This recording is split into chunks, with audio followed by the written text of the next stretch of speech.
हमको सबको पता है, क्या पता है, त्रिभुज के तीनों कोणों का जो योग होता है वो 180 होता है। त्रिभुज के तीनों कोणों का जो योग होता है वो 180 होता है। तो हम यहाँ पर लिख लेंगे पहले क्या, अनुपात। अनुपात क्या दिया गया है, तो अनुपात दिया गया है 2:3:4।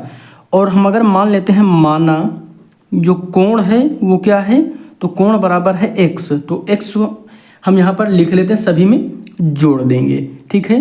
तो पहला कोण जो हमारा क्या हो जाएगा, पहला कोण हो जाएगा 2x, दूसरा कोण हो जाएगा 3x और तीसरा कोण हो जाएगा 4x। कोई दिक्कत तो नहीं है, यहाँ पर पूरा डिटेल में चाहे तो लिख सकते हैं, कोई दिक्कत नहीं है। यहाँ पर अब हम लिख लेंगे तीनों कोणों का जो योग होता है वो क्या होता है, उनका 180 होता है। तो लिख लेते हैं यहाँ पर 2x + 3x + 4x = 180, क्योंकि त्रिभुज के तीनों कोणों का जो योग होता है वो 180 होता है। तो यहाँ पर हम लिख लेंगे, कोई दिक्कत नहीं है। अब यहाँ पर इसको क्या करेंगे, जोड़ देंगे। 2 और 3 को जोड़ेंगे तो 5 आएगा, 5 और 4 को जोड़ेंगे तो 9 आएगा। तो 9x = 180, यहाँ पर 180। अब यहाँ पर ये मल्टीप्लाई में है, x जो है 9 से मल्टीप्लाई में है, तो हम यहाँ पर इधर इसको ट्रांसफ़र कर देंगे। तो यहाँ पर कितना आ जाएगा, इसको लिख लेते हैं क्या, x = 180/9। हम इसको डिवाइड कर देंगे तो 9 2 जा कितना होता है 80, तो यहाँ पर 9 दूनी 18 होता है ना, तो यहाँ पर आ जाएगा 20, ठीक है।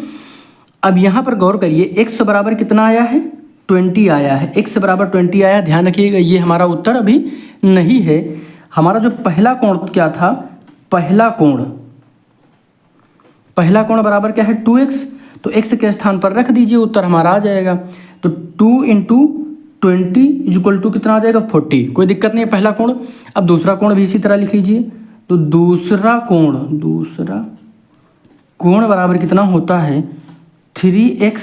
तो 320 है। अब यहाँ पर इसको जब हल करेंगे तो कितना आएगा, 60 आ जाएगा। कोई दिक्कत नहीं है। अब तीसरा कोण निकाल लीजिए। तीसरा कोण यहाँ पे निकाल लेते हैं। तीसरा कोण कितना है, 4x। 4x कितना हो जाएगा, 4 रखा है, 20 से इसको मल्टीप्लाई कर दीजिए, कितना आ जाएगा, 80 आ जाएगा।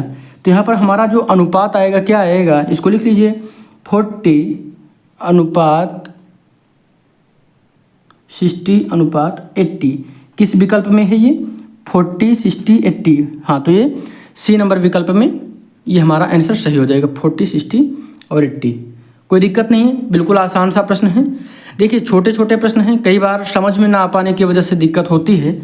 तो प्रयास करिए, प्रैक्टिस करिए प्रश्नों की, और ज़्यादा से ज़्यादा प्रश्नों को हल करने का प्रयास करिए। कोणों से संबंधित प्रश्नों को भी हल करते रहिए। जो भी क्वेश्चन आ रहे हैं, ये सभी परीक्षाओं के पूछे गए प्रश्न मैं इस समय हल करवा रहा हूँ। अगर आप चैनल पर नए हैं तो सब्सक्राइब करिएगा, और किसी भी प्रश्न में डाउट है तो ज़रूर कमेंट करिएगा। धन्यवाद।